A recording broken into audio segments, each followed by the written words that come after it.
Transhumance is a migrant form of pastoralism where livestock moves across international borders. Particularly in Africa, it means that livestock moves from beginning of dry season from areas that lack water and pasture land to areas that are rich in these natural resources.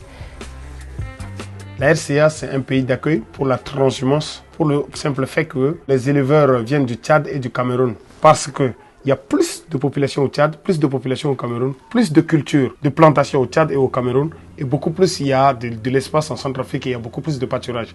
C'est pourquoi les éleveurs viennent beaucoup plus en Centrafrique. Et en venant en Centrafrique, ceux du Cameroun, ils viennent, ils passent par Baimboum et ils viennent, et ils passent par Ban, Man, en allant vers Bokaranga, Kui. Et ceux de Tchad, ils viennent par Baïbokoum, ils arrivent vers Ngaoundé, Ndim, Letele, et voilà, Loura, ils vont jusqu'à Ngoutere. C'est comme ça que la transhumance se fait.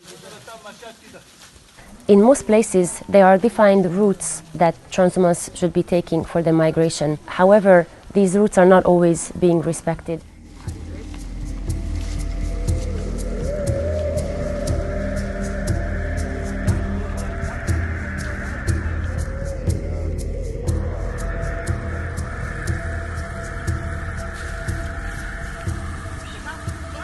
Ala ba haya kanisu ike fani abagara gateni ifani ala gateni bagara te yaka fani ako fani use nyala mako wara korna pekoni mbeni sumo peti warna pekoni encore ake klo dape bo azai gina ci passi nan do ci passi mal ko ci ngin jake dape nyape bagara jake te yakan bi ike vivre amne ngeni nanye école kwa kida nyenye bo iso ipete ne sarra nakeni so yakani fani ambagina bagara iki sar tongane.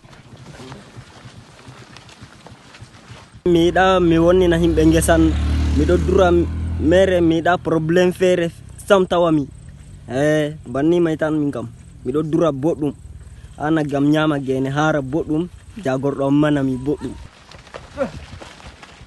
These conflicts get exacerbated by demographic pressure, by climate change. As dry season gets longer, there's extreme weather events that happen which determine the departure or the arrival of the cattle. All of this can put in risk the livelihoods of both herders and farmers.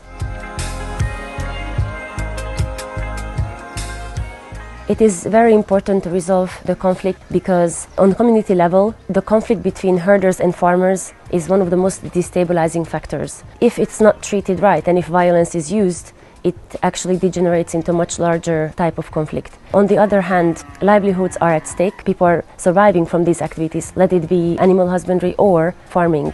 And when these livelihoods are damaged or destroyed, their dignity and their identity also gets damaged, which means that trust between these two groups of people completely disappears. This means they can neither exchange socially, neither remain in contact or trade between each other economically.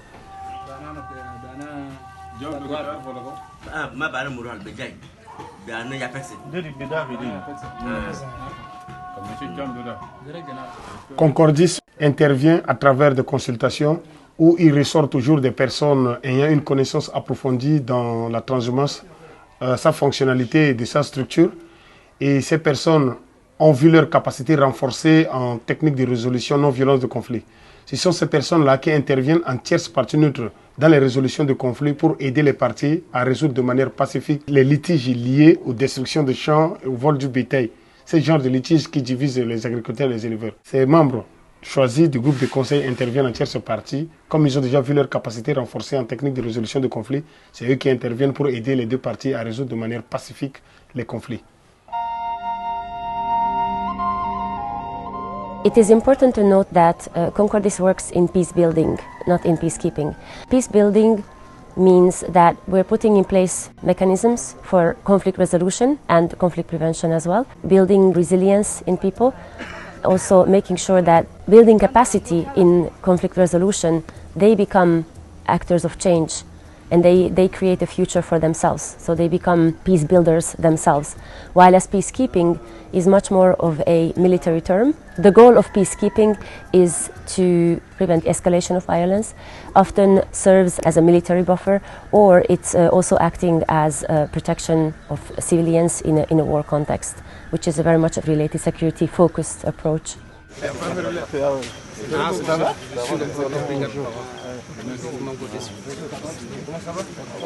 Ces autorités sont des décideurs. Alors tout ce que nous sommes en train de faire, il y a des parties où leurs responsabilités sont directement engagées. Les autorités militaires, c'est eux qui contrôlent les frontières. Les autorités politico-administratives, c'est eux qui donnent des instructions. Les maires, c'est eux qui reçoivent par exemple les taxes de package. Et les services techniques, c'est eux qui mettent les bétails en quarantaine, c'est eux qui soignent les bétails, qui vérifient l'état de santé du bétail. Donc tout cela, ils ont un rôle très important à jouer dans le bon fonctionnement de la transhumance. Alors il est important pour nous de mobiliser toutes ces autorités, de discuter avec eux, de voir dans quelles possibilités ils peuvent intervenir pour que la transhumance se passe de manière apaisée et bénéfique à tous.